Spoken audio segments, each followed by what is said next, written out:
Qu'est-ce qui fait qu'une chenille, dans sa transformation, devient un papillon? Eh bien, lorsque la chenille se liquéfie littéralement, lorsqu'elle perd toute sa forme et qu'elle devient ce qu'on appelle en anglais le goo, qu'elle devient cette espèce de liquide sans aucun solide, ce qui va permettre à cette chenille de devenir le papillon, eh bien, c'est petit à petit la structure qui va se former à l'intérieur du cocon et qui va petit à petit permettre à la forme du papillon de naître. Du flou, de la masse informe, émerge une structure, une autre forme qui va permettre à un animal, un insecte, de naître dans sa plus belle expression. Bienvenue dans ce nouvel épisode de From Shame to Fame. C'est l'épisode 5, il me semble, de cette nouvelle série. Et aujourd'hui, j'ai envie d'explorer avec vous quelque chose qui me passionne actuellement dans cette entre-deux éclipse, puisqu'on a une nouvelle éclipse la semaine prochaine. Eh bien, c'est la structure. La structure qui va permettre non seulement le cadre, la sécurité, mais aussi l'appui dont nous avons besoin pour créer ce que nous voulons. Et en ce moment, on a commencé The Orgasmic Experiment, on est en pleine semaine autour du corps. Et hier, je proposais une pratique vraiment pour aller toucher le squelette, toucher la structure, se rappeler que si l'on peut marcher, si l'on peut se mouvoir, si l'on peut danser, si l'on peut prendre dans nos bras, si on peut vivre tout un tas de choses, c'est parce que nous avons une structure physique, un squelette autour duquel s'organise le vivant. Et notre squelette est à la fois une structure sur laquelle on peut compter, mais nos os sont aussi très souples, comme des bambous. Et dans cet épisode aujourd'hui, j'ai vraiment envie d'explorer avec vous pourquoi c'est important de vivre cette structure, d'amener cette structure à l'intérieur, et spécialement si vous êtes des personnes sensibles, si vous êtes des personnes qui vous êtes lancées dans l'entrepreneuriat ou dans la création parce que vous avez à cœur d'aider le monde, parce que vous avez à cœur d'apporter le meilleur, parce que vous voulez apporter de l'amour. Eh bien, pour que cet amour trouve son chemin et pour que la direction soit claire pour vous et saine, et pour que vous puissiez créer un écosystème sain qui vous mène loin et qui soit pérenne, la structure va être garante de votre développement, de votre sécurité et de votre expansion. Et c'est vraiment quelque chose que j'ai exploré tout au long de ma vie. Je pense que le grand mystère slash God slash source m'a mis ces expériences encore et encore sur mon chemin. Malheureusement, je n'ai pas toujours eu la possibilité de reconnaître ce que la vie mettait sur mon chemin et ce que ça voulait dire. Cependant, il y a un événement qui m'a beaucoup marqué. Quand j'étais plus jeune et que je faisais du théâtre, je raconte souvent cet épisode. On jouait une pièce et on était une vingtaine de comédiens à jouer une pièce d'un auteur allemand. Et on jouait cette pièce et le metteur en scène nous dit voilà, aujourd'hui on va jouer cette pièce dans 4 mètres carrés. Donc on a délimité au sol un carré de 2 mètres sur 2 mètres et on était 20 et on devait jouer cette pièce à l'intérieur de ce carré. Et en fait, ça a été un moment extraordinaire parce que la contrainte et les limites imposées nous ont permis de trouver des ressources créatives sans jamais perdre de vue que la consigne, la structure, c'était on doit jouer à l'intérieur de ces 4 mètres carrés. C'était aussi hyper intéressant parce que, évidemment, à un moment donné, l'acte de rébellion suprême a été pour une des comédiennes de sortir du rayon des 4 mètres carrés et du coup, ça a créé un événement extraordinaire dans la pièce. Pourquoi je vous raconte cette histoire? Parce que pour beaucoup d'entre nous, on a grandi dans des conditionnements autour de l'obligation. On nous a obligés à suivre des structures, certaines qui ne nous correspondent pas, ou en tout cas qui nous ont été imposées et donc qui n'ont pas été appréciées peut-être à leur juste valeur ou qui ont été vues plutôt comme des prisons. Et pas mal d'entre nous, on voit les structures, et en tout cas moi je sais que c'était pour moi longtemps, je vois la structure et notamment l'organisation du temps, l'administratif, enfin, toutes ces choses comme des obligations et comme des prisons. Et à aucun moment de ma vie, ou en tout cas jusqu'à présent, à aucun moment je me suis dit que ça pouvait être des espaces de liberté pour moi. Du coup, évidemment, je ne suis pas quelqu'un qui n'a pas de structure puisque, dans ma vie, j'ai quand même créé beaucoup de choses et j'ai une structure spécifique à qui je suis. Cependant, beaucoup de difficultés à accueillir la structure de l'extérieur comme quelque chose qui peut m'aider et finalement, je me suis rendu compte que ces dernières années, j'ai cherché un échappatoire pour être en rébellion contre les structures qu'on m'avait dit qui allaient être bonnes pour moi. Ça, si vous êtes un peu rebelle comme moi, peut-être que vous avez ce côté-là aussi, genre non, je ne veux pas participer à cette société. Aïe, aïe, aïe. Et en fait, et c'est comme pour n'importe quelle relation à n'importe quoi, il ne s'agit pas de savoir ce qui est vrai, pas vrai, ce qui est bon et pas bon. Il s'agit de voir comment on est libre personnellement et comment on va utiliser chaque chose pour soutenir ce qu'on veut créer.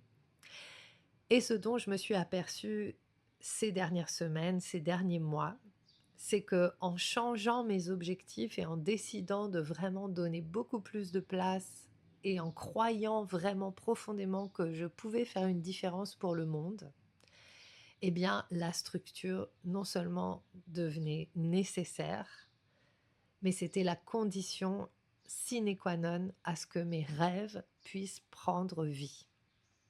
Et vraiment, ça m'a frappée, comme je dis souvent, comme une feuille d'automne qui m'a touché le visage par grand vent. Ça m'a frappée qu'en fait, bah, c'était encore un système que moi j'avais mis en place de fuir la structure pour m'empêcher de réaliser ce que je veux vraiment. C'était aussi un système de, entre guillemets, sabotage. Une des raisons pour lesquelles j'étais dans la fuite était notamment que mon côté artistique euh, avait peur que si je rentre dans une structure et si je deviens un peu, entre guillemets, comme le reste des entrepreneurs, comme tout le monde, j'allais perdre ce fun qui me caractérise, j'allais perdre ma créativité, j'allais perdre en fait cette liberté que j'ai créée grâce à la création.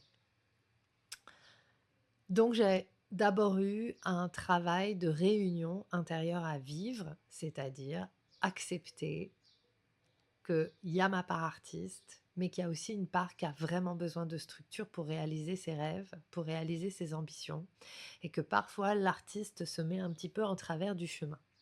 Du coup, ça fait plusieurs mois maintenant que je travaille à réunir. Et c'est vraiment là, en fait. Cette réunion est là. Le shift s'est opéré. Et ensuite, eh bien, il y a cette question de, OK, qu'est-ce qui doit changer? Qu'est-ce qui doit évoluer?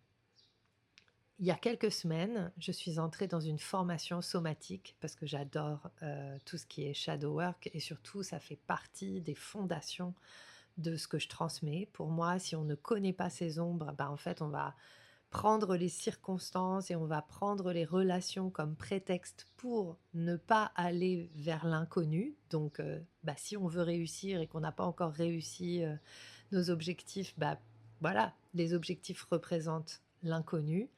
et donc on va se saboter si on ne connaît pas nos angles morts.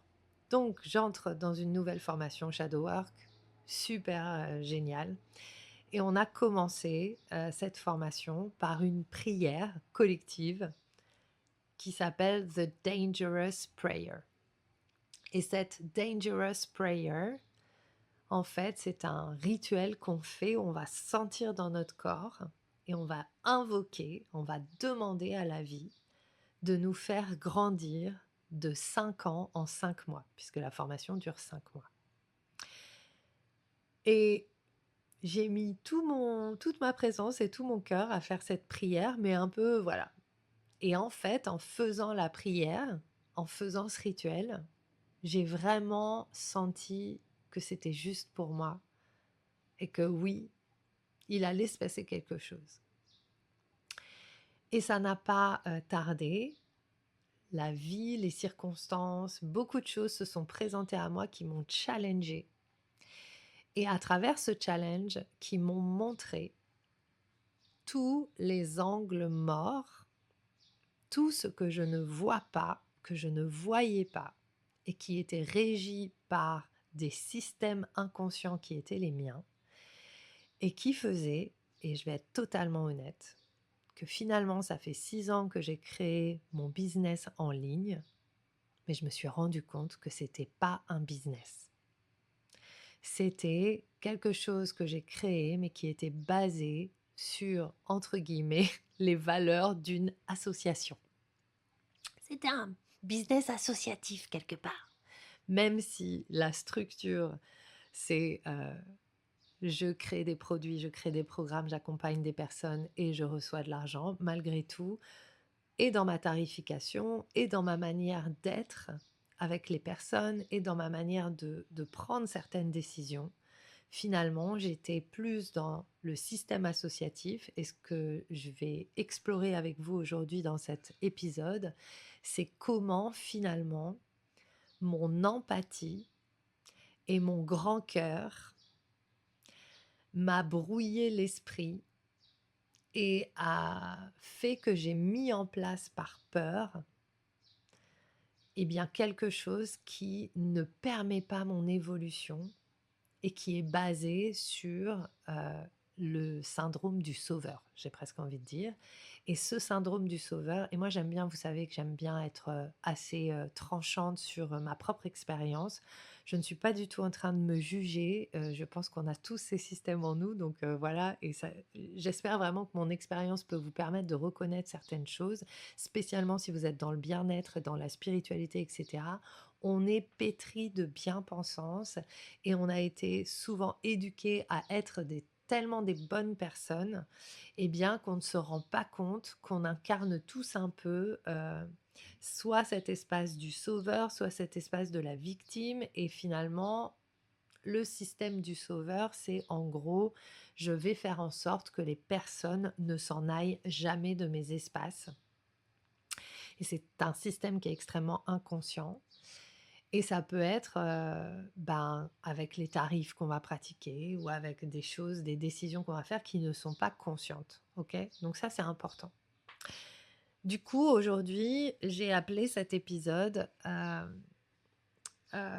l'empathie. J'ai pas encore donné de titre en fait.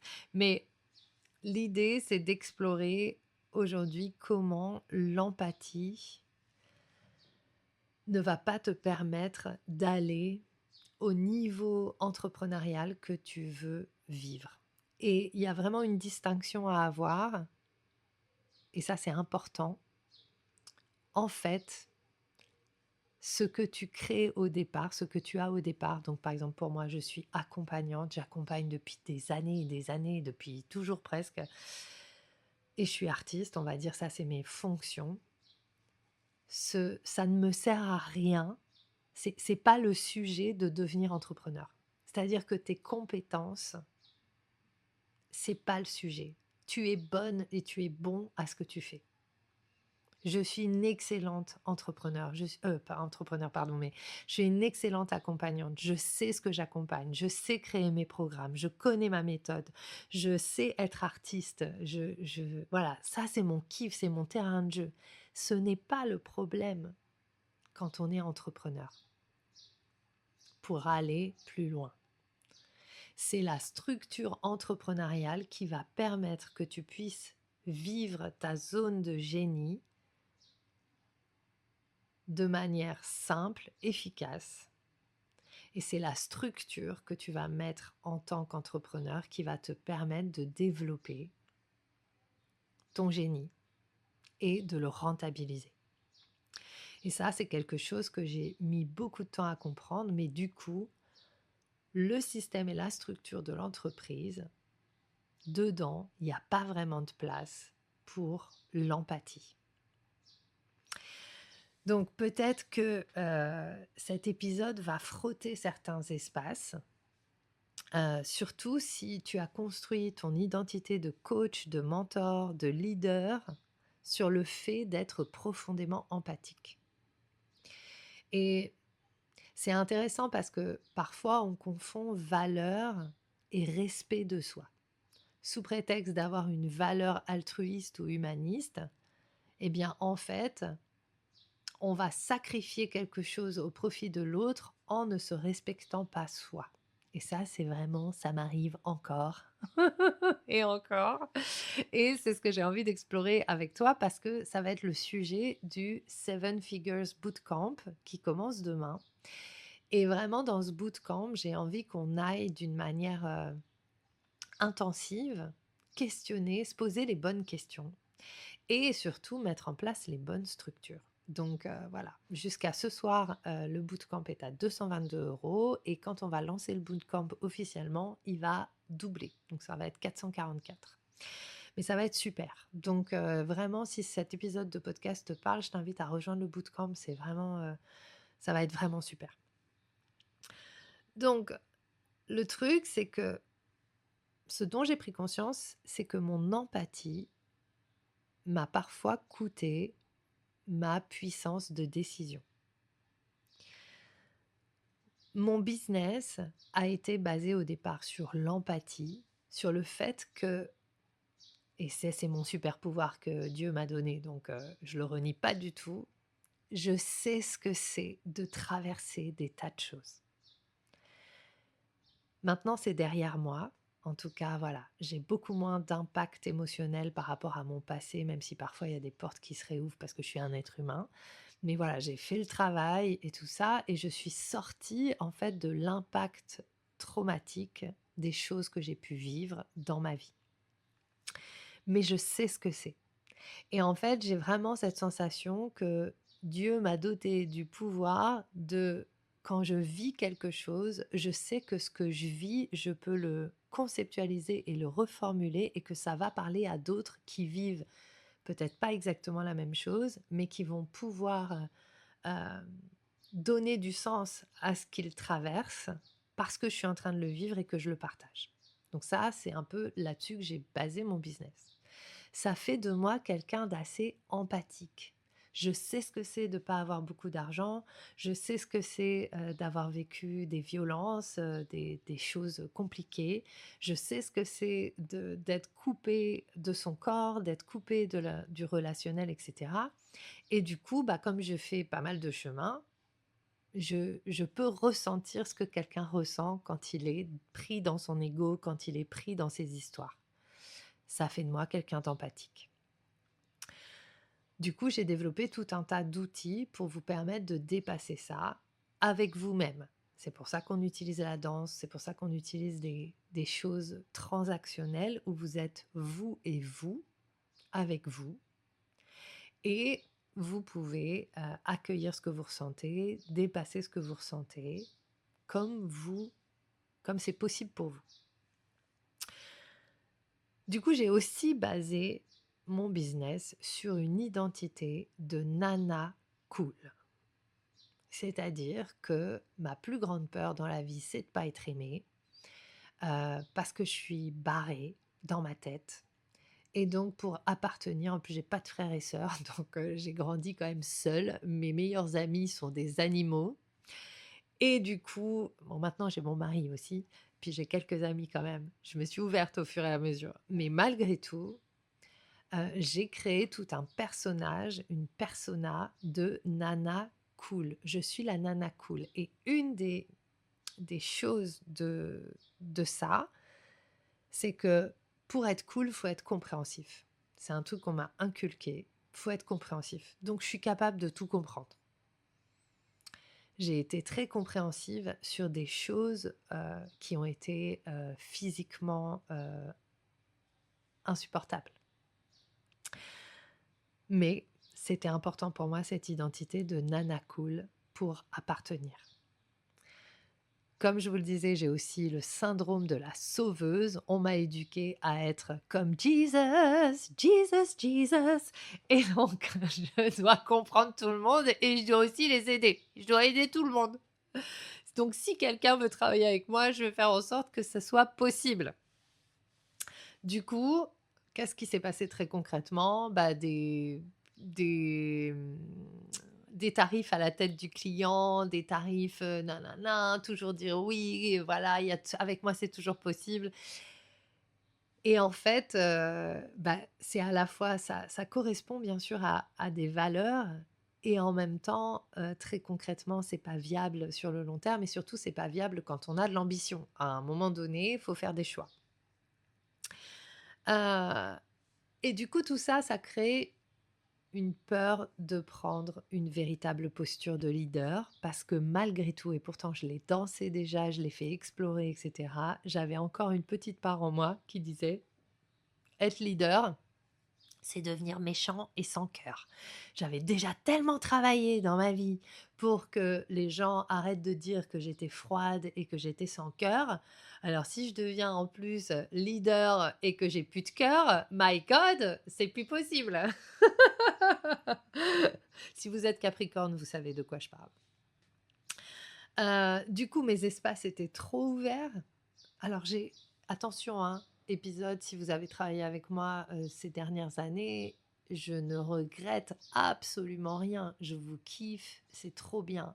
Là, je suis juste en train je continue à faire le constat de comment finalement l'empathie ne permet pas d'aller plus loin. C'est-à-dire que du coup, je vois bien que je stagne depuis quelques années, parce que du coup, c'est quelque chose qu'on met en place, et pour en sortir, il faut mettre autre chose en place. Mais j'ai beaucoup de gratitude et beaucoup d'amour pour tout ce qu'on a vécu ensemble. Voilà, je referme la parenthèse. Et surtout, la conséquence de tout ça, c'est que j'ai passé mon temps à baisser mes standards, encore et encore. Et j'ai eu une conversation avec quelqu'un l'année dernière où je me suis aperçue que carrément, je ne savais pas ce que le mot standard voulait dire. Qu'est-ce que ça veut dire? Ça veut dire que parfois, je choisissais quelque chose, un tarif ou une durée, et puis je me disais, si ça... Et quand je commençais à ressentir que ça marchait pas parce que ça me faisait passer à un autre niveau, donc par exemple augmenter certains tarifs, je n'arrivais pas à tenir ça, donc je revenais en arrière. Et donc j'abaissais mes standards encore et encore et encore, par peur que personne ne me suive si je m'élève. Et j'ai parlé aussi de ça la semaine dernière dans le dernier épisode. C'est aussi une sorte d'abaisser mon niveau de conscience à des personnes qui sont pas en capacité de comprendre ma vision des choses, simplement pour appartenir. Donc c'est hyper intéressant. Et pourquoi je vous pose tout ça? Parce que ça va vous permettre à vous aussi de faire cet état des lieux. Donc, ce qui est important, c'est de comprendre la différence entre l'empathie mature, c'est-à-dire quand on est sorti de sa posture d'enfant, de petite fille, de petit garçon, d'adolescent rebelle, et l'empathie immature, de quand on est dans nos histoires du passé et que du coup, on est dans des relations transactionnelles avec ses clients, c'est-à-dire, en fait, on va pas dire forcément ce qu'on pense. Enfin, je vais vous faire un petit topo. Donc, l'empathie mature, c'est faire une distinction. Donc déjà, quand vous êtes avec quelqu'un ou vous allez accompagner quelqu'un, vous comprenez ce que la personne vit, vous pouvez reconnaître ses patterns, vous pouvez créer un espace sécurisant pour que la personne puisse s'exprimer, mais vous allez garder votre discernement. et vous n'allez plus abaisser vos standards. C'est-à-dire, en fait, c'est intéressant parce que j'ai vécu une situation avec une cliente il y a quelques semaines. Et en fait, le pourquoi ça s'est mal passé, c'est parce qu'en fait, je n'ai pas eu envie de rentrer dans son histoire. Et pour moi, c'est clair, mais c'était pas assez clair. Parce qu'il y a eu un mixed message entre justement cette posture où je suis cool, où j'écoute tout le monde et tout ça. Et en fait, la personne n'a pas compris que, en fait, à un moment, elle était dans son truc à elle, dans son histoire à elle, et que c'était pas, enfin, mon rôle à ce moment-là, c'était de lui dire, bah là, en fait, t'es juste dans ton histoire. Et du coup, comme on était dans un truc très émotionnel, très empathique, très nanana, bah, elle a pas du tout compris ce que je lui ai dit, elle a très mal pris. Ce qui est normal, puisque finalement, moi-même, j'étais dans un discours un peu flou, parce que l'empathie immature, et quand vos relations sont basées sur l'émotionnel, ça va créer du flou, spécialement chez nous les femmes. On commence à mélanger tout ensemble. Parce que la plupart d'entre nous, femmes ou hommes, on a du mal à identifier ce qu'on ressent. On ne sait pas verbaliser ce qu'on ressent. D'ailleurs, c'est très difficile de verbaliser ce qu'on ressent. Et quand on commence à ressentir de l'inconfort, on est en mode on-off, c'est-à-dire c'est bien, c'est mal. Et du coup, qu'est-ce qui se passe? On va chercher des raisons de justifier ce qu'on ressent. Et très souvent, c'est difficile de prendre la responsabilité de ce qu'on ressent ou de traverser l'inconfort. Donc, le mécanisme qu'on a et qu'on a tous, c'est de blâmer l'autre pour ce qu'on ressent. Et donc ça, c'est extrêmement compliqué et surtout si, la structure et le cadre n'a pas été très clair, ça va pas permettre à l'autre de pouvoir, prendre la responsabilité de ce qu'il ressent. Donc ça, c'est hyper intéressant et ça fait beaucoup avancer. Heu, Ça va vous faire beaucoup avancer en tant qu'accompagnant, mais aussi en tant qu'entrepreneur. En fait, c'est le rôle de l'entrepreneur de poser, par exemple, à travers vos conditions générales de vente ou à travers le cadre que vous allez proposer dans vos espaces, de poser, en fait, comment ça se passe dans toutes les situations. C'est l'entrepreneur qui voit ça, c'est pas l'accompagnant. Enfin, l'accompagnant, il va dire: «Voilà, il peut se passer ci, il peut se passer ça», mais l'entrepreneur, il va définir les standards. Ça, c'est OK, ça, c'est pas OK. Quand il y a ça qui se passe, voilà la conséquence, etc., etc. Donc ça, c'est hyper intéressant parce que ça fait grandir. Quand il y a des problèmes relationnels, les 99% du temps, les problèmes relationnels ont leurs racines dans ce qui s'est passé pour nous quand on était des enfants. Mais du coup, avoir une entreprise nous demande de nous posturer en adultes. Sauf que c'est pareil, la représentation des adultes qu'on a eue en étant enfant, elle n'est pas toujours très saine et elle n'est pas toujours très juste. C'est souvent une sorte d'idée un peu erronée de ce qu'est un adulte. Donc c'est soit, comme moi je vous disais au début, soit je vois l'adulte et je me dis, l'adulte il doit être sérieux, oh c'est chiant, j'ai pas envie de devenir adulte. Donc on reste dans nos patterns de rébellion. Mais en fait, du coup, c'est à nous de choisir de grandir, donc de prendre soin de nos parts enfants, nos parts émotionnelles, etc., pour devenir un adulte sain et détaché émotionnellement du passé. Et quand on a ça, du coup, on peut être dans des relations avec les clients, avec les personnes qu'on accompagne d'une manière beaucoup plus saine et surtout avec nos résultats. Puisque quand on est détaché, de la même manière, nos résultats ne veulent rien dire sur qui on est. Du coup, quand vous êtes dans l'empathie immature, vous allez tout excuser aux personnes, vous allez chercher à être toujours compréhensif. Si la personne n'a pas fait son taf, si la personne est en recul, si la personne vous trouve une excuse bidon pour ne pas avancer, etc., vous allez lui trouver une excuse. Or, notre rôle de mentor et notre rôle d'accompagnant, en tout cas pour moi aujourd'hui, c'est aussi de challenger les personnes. C'est à la fois, bien sûr, on va créer un climat où la personne peut s'aimer elle-même et se soutenir elle-même, mais de ce que je comprends aujourd'hui de ce qu'est l'amour de soi, c'est un mélange de comprendre quand on atteint une certaine limite et savoir à quel moment on peut dépasser cette limite quand on met en place le système qui soutient toute nos parts et qu'on ne se trouve pas non plus des excuses. Voilà, donc ça c'est important. Quand on est dans l'empathie immature et ben, du coup, on va éviter aussi les conversations difficiles et en fait, c'est quelque chose que j'ai testé en mode laboratoire dans mon mastermind de Cult cette année. C'est vraiment d'avoir un espace pour les conversations difficiles, hem et c'était pas facile.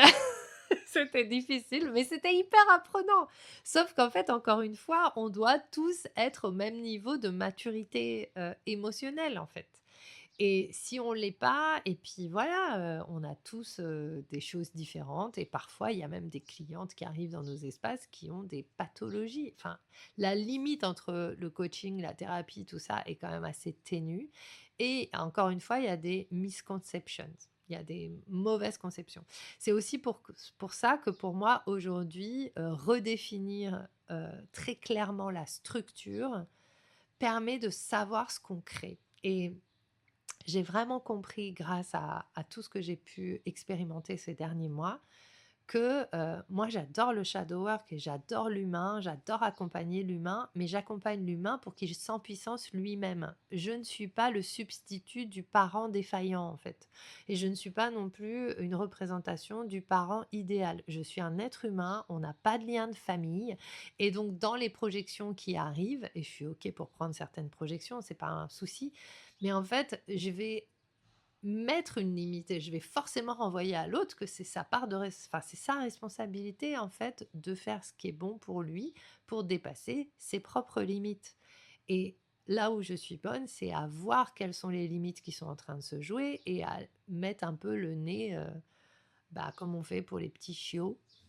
Voilà, on leur met un peu le nez dans le caca, comme ça après, bah voilà, ils savent comment ça sent et puis ils peuvent reconnaître. Voilà, bon, c'est peut-être pas la meilleure image, mais ça marche. Et bien sûr que, enfin, comment dire? Pour moi, en fait, aujourd'hui, les choses sont tellement plus simples. Je vois tout le temps que j'ai perdu à être encore et encore en train de retourner. Oui, mais c'est parce que j'ai vécu ça, puis moi, mes difficultés. Enfin, c'est moi, mes difficultés et tout. Et on en a tous des difficultés. Maintenant, nos difficultés, notre histoire, notre passé, nos relations avec les personnes qu'on a aimées, les difficultés qu'on a vécues, les traumas, machin, doivent pas nous empêcher d'avancer, en fait. Parce que, et ça, c'est ma conviction, quand on va sur le chemin de réalisation de nos rêves et de nos grandes ambitions, ça va nous permettre de dépasser nos limites, nos traumas. Et en fait, de faire confiance que si la vie, slash God, slash source, nous a mis dans notre tête, nous a implanté dans l'ego une envie d'aller quelque part, c'est que la guérison est incluse dans le chemin. Donc en fait, il n'y a pas besoin de s'arrêter parce que la guérison se fait en faisant, se fait dans l'action. Et j'ai vu trop de mes clientes attendre. Et ça, c'est plus possible non plus. Ça m'a aussi permis de voir en fait, on peut se chercher des excuses. Et je vois là aussi où moi, du coup, en étant dans l'empathie immature, eh ben, j'ai soutenu l'évitement et la fuite de mes clientes à certains moments. En disant, ah oui, ah, bah non, en fait, tu veux avancer, bah t'avances. En fait, c'est simple. Alors, j'ai des clientes qui avancent grave. Et chacun son rythme. Oui, malgré tout, tu veux aller quelque part, bah c'est maintenant, tu peux mourir demain, qu'est-ce que t'attends en fait? Donc en tout cas, ça c'est ma vision. Et j'ai souvent confondu avec cette empathie immature la compréhension et la permission. C'est-à-dire que bien sûr, on peut comprendre la personne, etc. Et bien sûr, la personne, elle a besoin qu'on lui donne la permission de ressentir ce qu'elle ressent. Maintenant, encore une fois, tu peux ressentir ce que tu ressens et continuer à avancer. Et là, on parle vraiment de quand tu t'es engagé dans un espace où tu as investi de l'argent, quelque chose t'a amené dans cet espace et est-ce que tu es capable de faire confiance à ton choix de départ? C'est toujours la même chose en fait.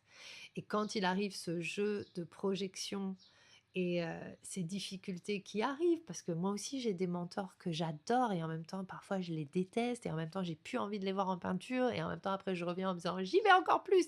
Et maintenant que je connais ce pattern chez moi, je me souviens de pourquoi je travaille avec telle ou telle personne, qu'est-ce qui fait que je suis la cliente de telle ou telle personne, et je ne vais pas chercher quelque chose d'émotionnel, je vais chercher ce pourquoi j'ai rejoint l'espace. Et j'ai pas besoin que la personne me valide parce que je sais exactement pourquoi je suis avec ces personnes. Et ça crée des relations d'amour profondes.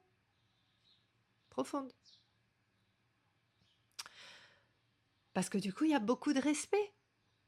Parce que je suis plus en train de projeter sur l'autre des choses qui n'ont rien à voir avec le schmilblick. Tu es en train de monter un business, tu es là pour ton business. Tu es en train de venir faire du branding, tu es là pour bosser sur ton image, ton positionnement, etc. Et donc là, c'est ma responsabilité aussi toujours d'être claire sur la direction que les espaces prennent. Et ça, quand on est très empathique, on peut avoir confusion à un moment donné. On va oublier le pourquoi les gens sont là. C'est possible, ça arrive. Ça m'est déjà arrivé dans des espaces d'oublier quelle était l'intention de l'espace de départ et de partir, de me laisser moi-même trop naviguer par ce que j'étais en train de vivre ou par des émotions ou par des updates pour nourrir l'espace. Et donc c'est pour ça que la structure d'un business à 7 chiffres, elle est tellement claire que même si tu commences à te perdre, en fait, tu peux plus te perdre parce qu'en fait, tu reviens toujours sur ce cadre. Comme je disais au début, c'est 4 mètres carrés qui sont garants de comment tu vas jouer ta pièce. Et c'est libérateur. Et en fait, à l'intérieur de cette structure, il y a énormément de liberté. Déjà, tu gagnes du temps. Tu n'es plus toujours en train de réfléchir à quelle nouvelle chose tu dois créer pour ramener de l'argent, puisque en fait, ta structure est tellement claire que en fait, ça roule tout seul à un moment donné. Et ça, c'est ce que je suis en train de mettre en place, c'est ce que j'ai déjà mis en place depuis quelques mois. Et là, je le vois que ça roule tout seul. C'est d'une évidence déconcertante. Du coup, ça me laisse plein de temps pour faire autre chose.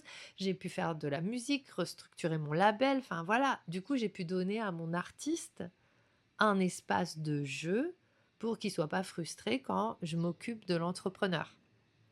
Et donc, c'est hyper intéressant. Donc, pourquoi est-ce que l'empathie nous bloque dans le passage vers un business plus grand? En fait, c'est simple. Plus on va être visible, plus notre business va grandir, le plus on va avoir de clientes, et bien le plus les projections vont augmenter. Le plus la responsabilité va augmenter. Notre visibilité, comme je disais, va augmenter, les enjeux financiers vont augmenter, et donc le besoin de structure, il va augmenter aussi. L'accès à notre énergie et l'accès, enfin la manière dont on fonctionne doit être mieux protégé. Enfin, c'est simple en fait. Le plus on va donner de la place à ce qu'on crée, le plus on doit être protégé énergétiquement. C'est-à-dire que si on veut scaler notre business, donc si on veut que notre business il passe à un autre niveau et que notre système nerveux panique dès que quelqu'un ne nous aime plus ou dès que quelqu'un n'est pas content ou dès qu'un client n'est pas satisfait ou dès qu'il y a un commentaire sur Facebook, c'est pas viable en fait.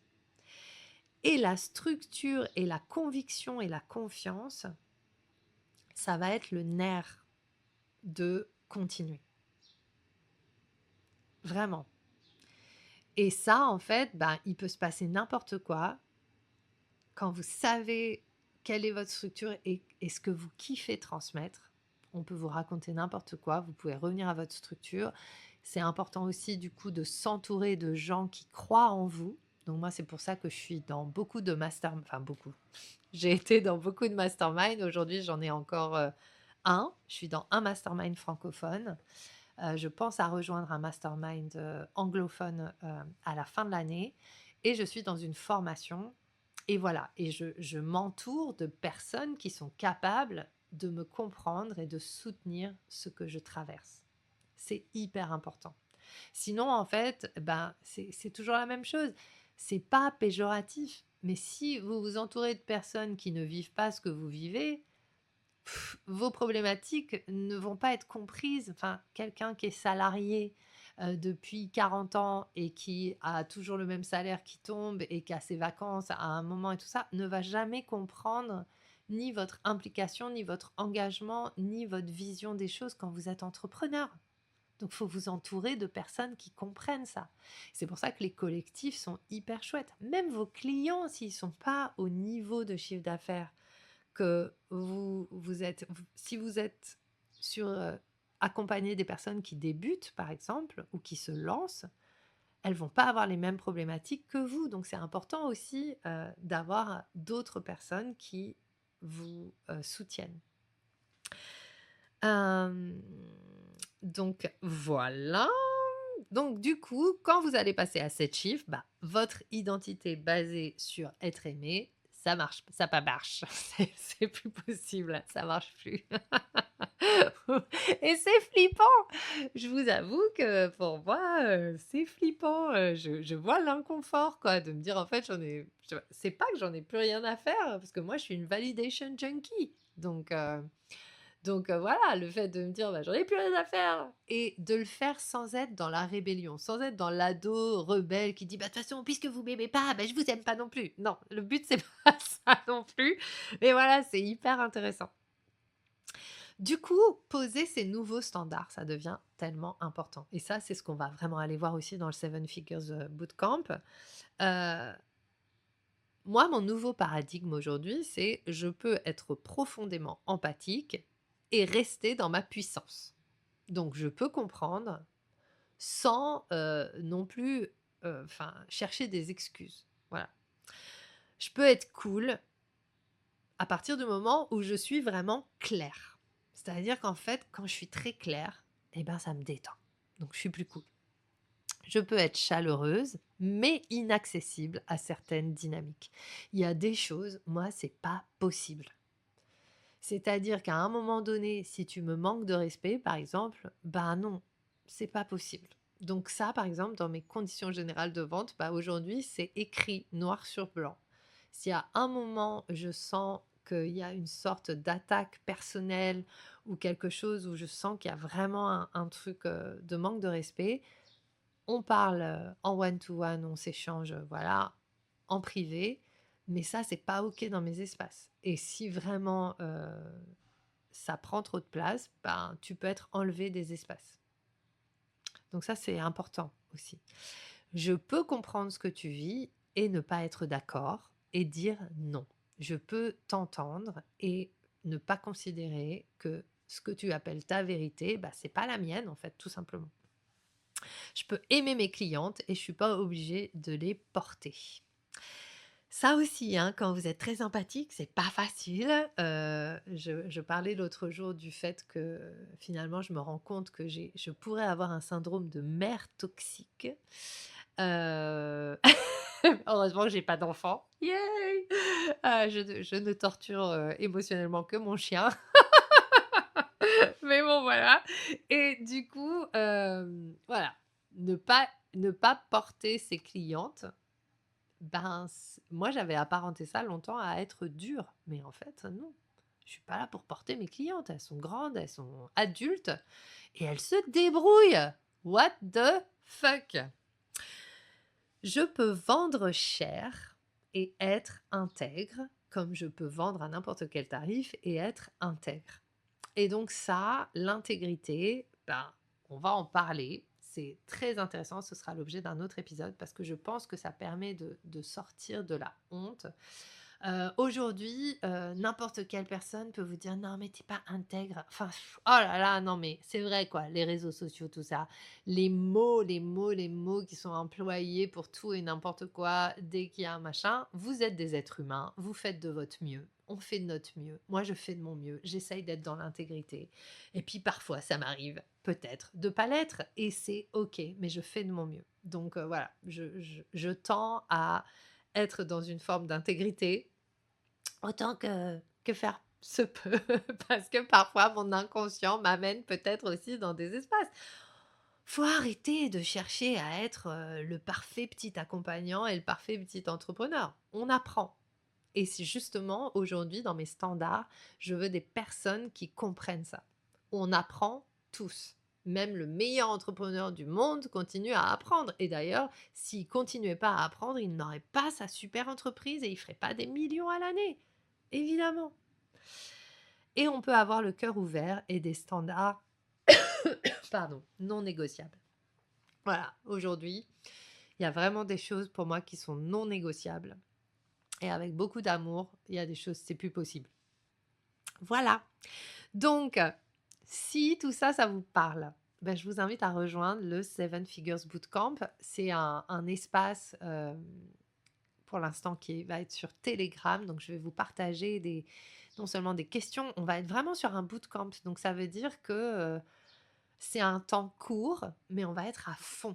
Et on va certainement, et ça c'est sûr, avoir des lives pour vraiment pouvoir vivre des choses en direct. Donc voilà, pour l'instant c'est 6 jours sur Telegram, mais me connaissant, je sais que je vais ajouter des choses pour qu'on puisse vraiment intégrer ce qu'on aura mis en œuvre. Donc vraisemblablement, il va y avoir ces jours sur Telegram d'abord et ensuite je vous proposerai des lives d'intégration avec un petit temps entre les deux pour que vous puissiez maturer tout ce qu'on aura partagé, pour que vous puissiez faire votre boulot aussi. Dans ce genre d'expérience, pour moi, ce qui m'aide, c'est vraiment de tout reposer à plat pour choisir vraiment où vous avez envie d'aller et donc bah, non seulement qui vous devez être pour y aller, donc il y a la posture et l'identité. Il y a votre expertise, il y a votre identité, il y a votre posture. Il y a en fait tout simplement fois 10, ça va venir de penser différemment. Donc il va y avoir aussi comment est-ce que j'envisage mes manières de faire différemment. Et c'est très challengeant, hein, c'est très stretchant, mais c'est tellement fun, c'est chouette. Et vraiment, ce que je peux vous dire de mon expérience, c'est que moi, ce que ça me permet, je sens en fait une profonde sérénité et un profond amour de l'adulte que je deviens. Donc c'est vraiment cool. Ça devient très concret et tout devient possible. Il y a une excitation qui se met en place quand c'est fait de manière saine. Parce que on va aussi travailler vraiment sur le masculin intérieur sain, c'est-à-dire cette structure intérieure saine. Du coup, si vous sentez que votre business est arrivé à un seuil où votre ancienne manière de fonctionner ne peut plus vous amener à la prochaine version de votre business, eh bien, c'est ce qu'on va explorer.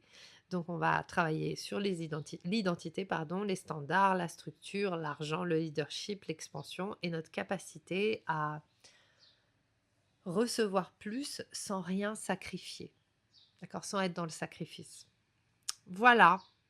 Donc, eh bien, j'espère que cet épisode a pu vous aider. J'espère que ça, voilà, j'espère que ça vous parle. Et voilà, tiens, j'ai des titres là. Ouais, quand ton empathie sabote ton leadership. Je suis pas sûre encore du titre. C'était ça le titre que j'avais mis, mais voilà. All right. Eh bien, vous retrouverez pour vous inscrire le lien dans les notes de l'épisode. Et puis, qu'est-ce que je voulais vous dire d'autre? Voilà, suivez-moi sur Instagram, Substack aussi. Enfin, vous avez tous les liens pour suivre et recevoir toutes les infos. Il y a pas mal de choses qui se passent. Maintenant, la structure est très claire et je vais faire une présentation des différents espaces pour travailler avec moi. Le Seven Figures Bootcamp, il va mener directement à votre entrée dans The Cult, qui est le mastermind avec lequel on va créer notre marque culte. C'est la marque à 7 chiffres. Et dans ce mastermind, vous avez accès aussi à tout le travail que je fais dans mon membership qui s'appelle The Shadow Society. Donc, c'est un mastermind qui réunit le travail intérieur avec l'expression vers l'extérieur et la construction de votre business pérenne. C'est un mastermind hybride. Alors, on a beaucoup de sessions collectives, c'est-à-dire on a une session collective chaque semaine à partir de septembre. Et vous aurez aussi 3 sessions avec moi. Une au début, une au milieu, une à la fin pour vraiment tout reposer. Donc ça, c'est invaluable. Et voilà, avec des questions un jour par semaine avec des questions que vous pouvez poser sur Telegram et je vous réponds. Et puis, accès à pratiquement bah, à tout ce que je crée. Donc tous les programmes, les nouvelles idées, avec cette, en septembre, on ira spécifiquement travailler autour de la validation junkie et donc cette part de nous qui cherche absolument à être aimé à travers son business et comment l'utiliser comme un levier de création, de contenu, d'expression, etc. Donc ça va être super.